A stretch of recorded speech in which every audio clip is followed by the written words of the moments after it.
Hi guys, welcome back to Current Affairs Atta. Yes, I'm back again after a very long period of time. Yes. So आज जो मैं topic लेकर आई हूँ वो Lakshadweep island और उसके अराउंड जो इश्यूज हो रहे हैं उसको एक्सप्लेन करने के लिए ये वीडियो लेक्चर है. सो हम कैसे वे फॉरवर्ड करेंगे ये जानना है कि फर्स्ट वील टॉक थोड़ा सा लक्षद्वीप के बारे में डिटेल्स जान लेंगे, एडमिनिस्ट्रेटिव रिफॉर्म्स जो आए हैं उनके बारे में जानेंगे, फिर हम जानेंगे इश्यूज अराउंड इट कि इसमें क्या ऐसी चीज़ है जो लोगों के बीच में इतना कंसर्न पैदा कर रही है, और फिर वे फॉरवर्ड. जैसे कि आप जानते हैं way forward is the most important part of any answer writing. So here we go about Lakshadweep. Lakshadweep जो है वो स्मॉलेस्ट यूनियन टेरिटरी है with the area of 32 square kilometers and it is under the control of administrator. Please comment down below the number of union territories and who all are controlling each union territory. A union territory is either controlled by a lieutenant governor or an administrator. There are three main group of islands over here. You must know Amandivi Islands, the Lakshadweep Islands and the Minicoy. Minicoy is the southernmost island whereas Amandivi is the northernmost island. And all the tiny islands are of coral origin, that is atoll. And they all are surrounded by fringing reefs. आपको when you will be doing in your geography you must have come across the terms such as fringing reefs, barrier reefs and then atolls, right? Something like that. The capital of the place is Kavarati and it is the principal town as well.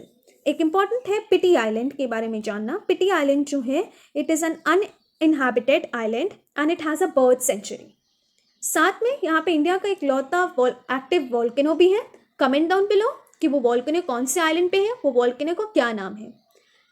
Population के बारे में जानते हैं तो 93% of population are Muslims, Malayalam speakings and if not Malayalam जो Minicoy islands में inhabitants हैं they have influence of Maldives. Therefore वो लोग देवली स्क्रिप्ट पे लिखी हुई महल लैंग्वेज बोलते हैं.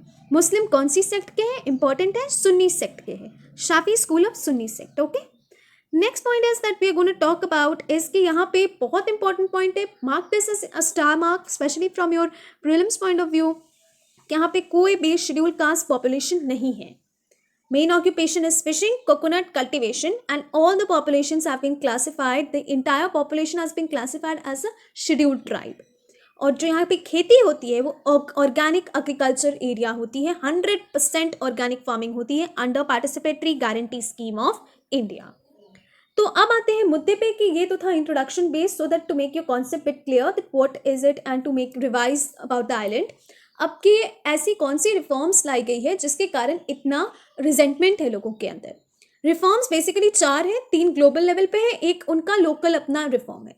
पहला रिफॉर्म ये है the draft Lakshadweep development authority regulation के तहत they want development and for development administrator को वो पावर दे दिया गया है कि वो किसी को भी रिमूव कर सके, रिलोकेट कर सके from their property for town planning और any such development activities such as mining, tourism etcetera. Basically vision है कि टूरिज्म सेक्टर को बढ़ावा देना and to capitalize this island and generate revenue in lines of Maldives, development of Maldives. Second, PASA act. PASA act ऐसा माना गया है कि यहाँ का क्राइम रेट, लक्षद्वीप में क्राइम रेट काफ़ी कम है, स्टिल पासा एक्ट आ गया है जो काफ़ी एक एम्बिगुअस एक्ट है जिसके तहत एक साल के लिए किसी को भी डिटेन किया जा सकता है without any public disclosure for a period of 1 year. It is somewhat similar to the Anti-Goon Act which is prevalent in many states of the mainland country. And third act which is a little more of concern is the draft panchayat notification आया है. उसके तहत कि अगर किसी भी व्यक्ति के 2 से अधिक बच्चे हैं, more than 2 children, then he is disqualified from being a member of the panchayat. So ये कहीं ना कहीं लोगों को लगता है कि it is poking into their traditional way or decentralized way of decision making, and it is an encroachment into their culture. These are the concerns. We look forward. What are the concerns? एक और चौथा है liquor के. पहले liquor were only sold in uninhabited islands, but now it has given permission to sell liquor in inhabited islands also. ये एक local issue है that has also raised or added fuel a little bit. Concern क्या है? Real estate interest. लोगों का मानना है कि ये रियल स्टेट इंटरेस्ट की लॉबी हो रही है एंड जो real state interest seeks to usurp the small holdings and the property owned by the islanders, a majority of them. Proposal to bring real estate development concepts such as transferable development rights to the islands have raised people's fear and forced migration. दूसरी, forcible reallocation and eviction. Development के लिए आपको ज़मीन चाहिए होगी, development के लिए जब ज़मीन चाहिए होगी तो आपको रीएलोकेट करनी होगी उन लोगों को। तो लोगों के अंदर एप्रीहेंशंस है कि क्या सही में वाकई में वो रीएलोकेट होंगे, क्या उन्हें सही में रीएलोकेट किया जाएगा या नहीं किया जाएगा, और उनको अगेंस्ट देयर विल्स उनकी लैंड को से उनको एविक्ट कर दिया जाएगा। These are the things that have been there in are creating conspiracy theories in the minds of the people. ये एप्रीहेंशंस है। Destruction of the culture, as I told, उनके कल्चर को, उनकी ईटिंग हैबिट को, उनके डिसीजन मेकिंग पे सरकार कहीं ना कहीं इंक्रोच करने की कोशिश कर रही है, ऐसा उन लोगों को मानना है। And the regulations will destroy the way of life practiced by them through generations. And last but not the least and the most important is the ecological concern.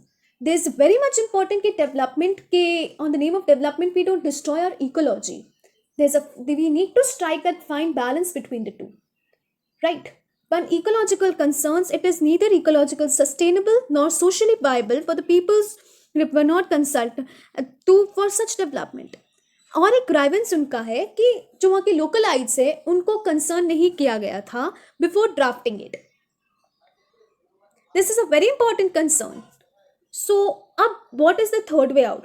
Since people are raising in fuel and the protests are increasing, now people are resenting lot, so what the administrator has to do now?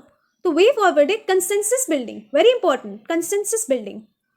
आपको उनको decision making में part लेना, उनको decision making में include करना होगा। You have to making them a stakeholder to the process, and once you make the stakeholder to the process, वो confidence of the people वो अपने आप आ जाएगा।